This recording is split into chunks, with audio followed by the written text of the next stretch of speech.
I'm above 90, like, oh, okay, here we go, you know, and it's just having those thoughts are, I don't want to say unnecessary. I mean, I'm sure, but you know, it is that kind of fear where you're like, oh, now I have to focus, or now, and you know, what you were doing before is no different than what you're going to be doing. Yeah. You know, so it's kind of turning that thought process around. And of course, the more that you see those weights, the more you kind of are like, okay, here we go. You know, I've done this how many times? And so it's interesting how I think every athlete kind of has those ones that make you nervous for good reason.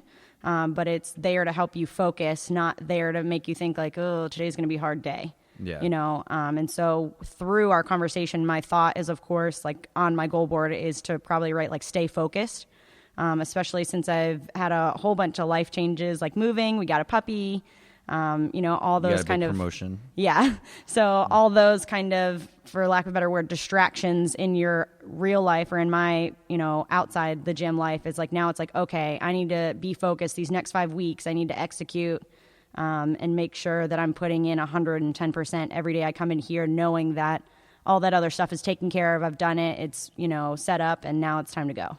So do you find that you get that way just by telling yourself to be that way?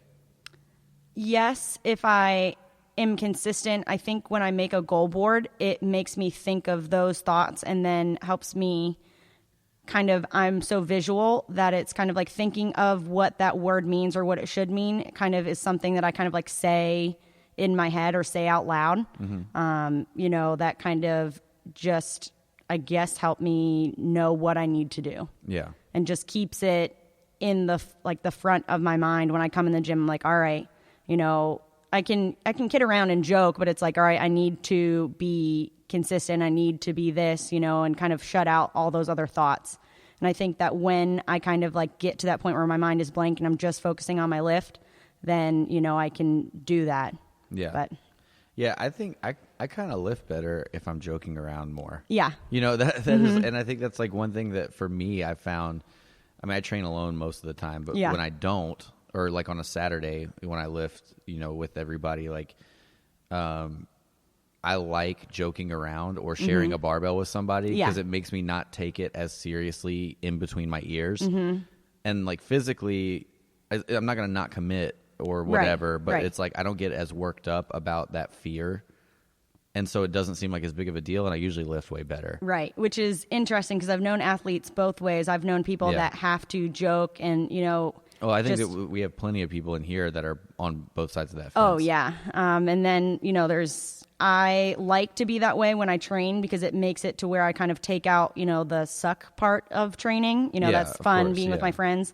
But at meets, you know, I am like hyper focused, like headphones in, and it just kind of helps me like drown out any other thoughts. Not that I'm really thinking about it, but I'm, you know, just hyper focused. Yeah. But recently that was something, Savannah and I were both going through a hard training cycle where we both had headphones in every day, which is not like us to do that when we're here. And I made a joke with her and I was like, Savannah, let's make lifting fun again. You know, and it's kind of been this like joke that we've had, like every day we come in the gym, we're like, okay, like unless one of us is squatting, of course that kind of can demand headphones. Yeah. If you're going to squat 130 for 5 on a Wednesday night. Brag about it. You know, 4.5, whatever. But 4.5. Yeah. I think I curled 130 for part of that. Thanks, coach. I'll take a 4.5 PR. Yeah. But that's just been one of those jokes that we've made lately where we're like, okay, like neither of us do well when we are just like so focused that it's not fun, especially for training. So that was just one of those things that we have just joked about lately, and it's been a lot better. Yeah, what I've told people too in here when I see like certain people getting super worked up, I've said, hey, weightlifting's fun. Yeah. And then just like left it at that. Like just remember this is fun. Yeah. And I mean, sometimes that's enough. Sometimes it doesn't do anything. Yeah. For you. But. And it's easy to get, you know, hard on yourself when you want to do well. But, you know, weightlifting, and another thought that I always have too is like no one said it was going to be easy. Yeah. But they never said it couldn't be fun. You know, it's just like one of those thoughts that I have. And it's like, you know that it's going to be hard. Yeah. You know, there's no way that you can get better if it's just easy every day, but you can have fun and make it, you know, something that you look forward to every day. Yeah. So. Well, and that's, you know, I won't name names, but like I was just telling you before we started, that there's one of our athletes that had a really, really bad day in the gym today. And I've hugged this person before as like a congratulations or a, hey, that's okay. You're working. I think I've hugged pretty much everybody in here at some point in relation to their lifting. But that I was trying to make this person feel better. And I was like, look, you're killing it. You're trying really hard. Like, whatever. And gave her a hug, and I was joking when I said it, but I was like, this wasn't really a hug as much as it was like an embrace. Yeah. Like different category. That like she needed it, and like she needed to be able to like let it out. And everybody has those days, and that's what I told her. I was like, look, I've seen every single person in this gym cry at least once. Oh yeah. Nobody's seen me cry, but that's because I do it when the door's locked. That's why I train by myself. Right, yeah. I sob every day. In silence. Without music on. So, but and I told her like, look, it's not like every single person that does weightlifting for more than a couple months has days like that. But the people that are good are the people that still come back tomorrow. Yep. Like, oh yeah. That you're never gonna. The better you get, the worse your bad days are gonna be. Because and the more you care. Exactly. Yeah. And that's what I mean is like, it might not like for this person. She still did a clean and jerk that was more than what she possibly could have done 4 or 5 months ago. Right. But she was unhappy because it wasn't very, like, she couldn't go past it. It wasn't really that great compared to her usual technical abilities. And I was like, look, it's, you don't suck. You're just having a bad day. Yeah. And the only way you will suck is if you don't come back. Right. And it's just got to be a line of, like, where, like, do you care enough to do it again tomorrow, even though today sucked? Oh, yeah. And I mean, it's one of those that I always think, we all say like, oh, I hate days like this. Like days like this suck. And, you go home and you leave and you think like, man, why did that bum me out so much that day sucked? Or, it was so hard. And it's like, well, it's because I love what I do and it's because I care. Yeah. And it just like should light that fire in you to go back and be like, you know what? I'm going to F this weight up tomorrow and I'm going to keep on moving forward. And it just makes me want to get back the next day. Yeah, like there's kind of course, there's that thought where, oh man, I hope today's not like that. But you kind of have to turn that thought around and be like, you know what? Yesterday was yesterday. Today's the best day I'm going to have on April 9th of 2017 and, go forward. So, yeah. And kind of with, I was going to change the subject. Go for it. Okay. Another thing that we had talked about in the road to nationals is I brought up my weight. So when I was at the American Open, I was underweight. Even we joked last podcast about how I had Japanese food 2 nights, like 2 nights before, and then the night before I weighed in and I was still underweight.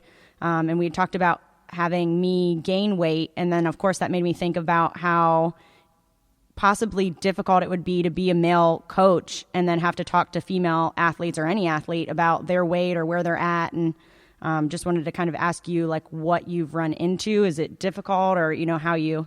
It's never been a problem for me. No, like I've never one single time had an awkward moment, because there have been situations where I've said to people, what's your body weight? And they'll kind of be like weird about it. I'm like, look, I know we know what weight class you're in. Right. I got to know this kind of stuff, and then as soon as I just acknowledge like, no, this isn't weird. Don't act like it is. Right. It's not.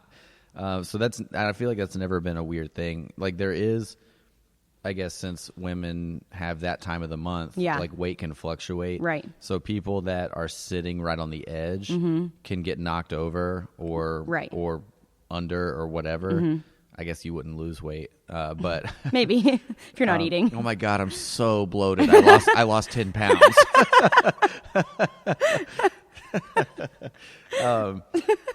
But that is something that I guess I have only dealt with one single time, and I wasn't knowingly dealing with it. I just knew someone is having a really hard time making weight, and then I found out later, like, oh, they were on their period. Yeah, it's like, oh, that makes sense. Okay. Yeah. Sorry. So that is actually something with a future guest that was requested to be on the podcast. That was also a requested topic to go over. Great. Yeah. So that will be something we address with one of our future guests really soon. Fun.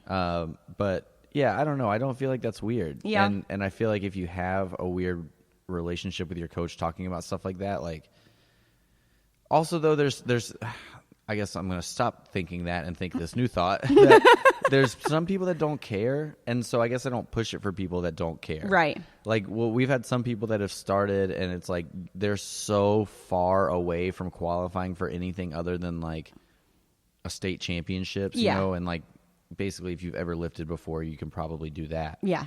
That they're like, oh, well, what weight class should I be in? I'm like, look, don't worry about it. Yeah. Like, you know, if you've got a lot of body fat and you want to take care of some of that, then yeah, that's probably a good thing.